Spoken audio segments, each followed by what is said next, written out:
Between 2020 and 2022, China's booming property market came to a crashing halt. Complexes turned into ghost towns. Residents organized mortgage boycotts. The unprecedented crisis exposed the economic vulnerabilities of China's real estate sector.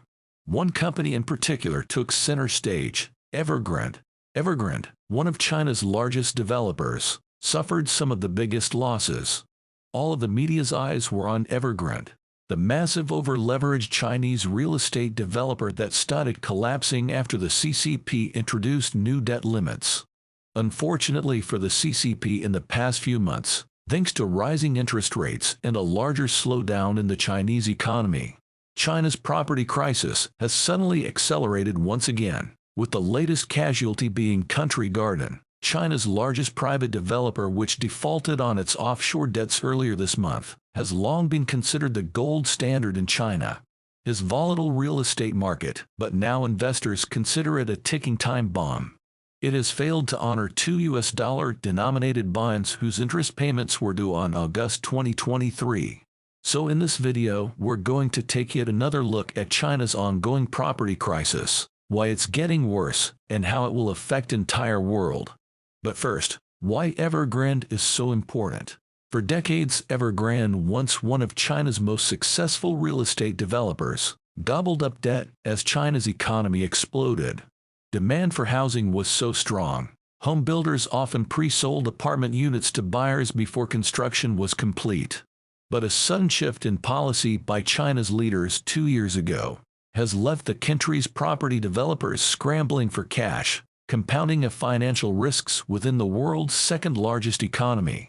The story of Evergrande's downfall began in 2021, when the central government moved to curb excessive borrowing to try to slow the rise in home prices, effectively cutting off a major source of funding for property developers. Evergrande, which had $300 billion in liabilities, couldn't shore up cash fast enough to make its debt payments. It defaulted in December 2021, triggering a market panic. A wave of defaults followed, and China's vast real estate market has yet to recover. Building was suspended on dozens of projects, leaving many pre-sale buyers left with no new home and a hefty debt burden. Before we get into the most recent developments, a bit of context. Now this story really begins with Deng Xiaoping, who after becoming leader of the Republic of China, in late 1978 began moving their economy towards what he described as a socialist market economy. Deng Xiaoping's reforms generated rapid growth, especially in urban areas, and as such hundreds of millions of Chinese people moved from rural to urban areas, looking for jobs and prosperity. Now this urbanization was so rapid and unprecedented that it's really hard to accommodate. On average, about 20 million Chinese people moved from the countryside to new cities every year, which meant the new urban area, the size of London, had to be created every 6 months. And as a result, the percentage of Chinese people living in cities went from about 20 in 1980 to nearly 70%. Today, this rapid urbanization and the huge demand for housing that came with it created a massive boom for property developers, and this rise in prices was even steeper in urban areas, with the larger cities generally seeing at least twice the rate of increase compared to other areas. Now in a race to outbuild other developers, and in anticipation of further demand, Chinese real estate developers borrowed increasingly large amounts of money. Chinese buyers poured basically all of their money into housing, in large part because it looked to be a good investment. House prices have been rising steadily for the previous 40 years or so, and buyers assume they will continue to do so indefinitely.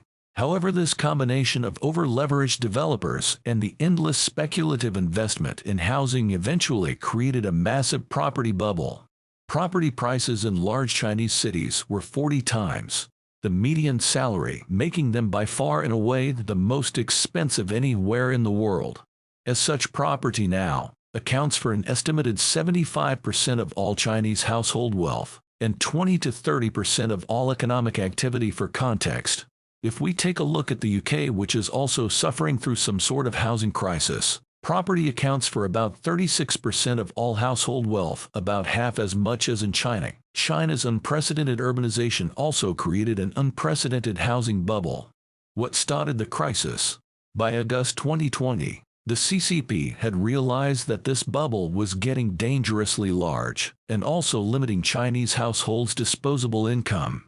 So they decided to introduce 3 red lines, which essentially limited the amount of money that Chinese developers could borrow.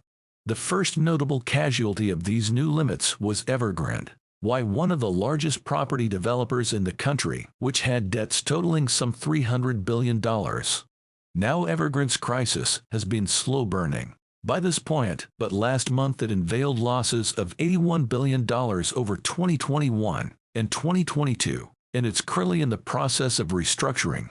Anyway, there was some optimism that the property crisis could be contained to Evergrande early on in the crisis, and for a few months it looked like this might happen, while other property developers did show some signs of stress, and a couple of smaller ones defaulted on some of their dollar-denominated bonds.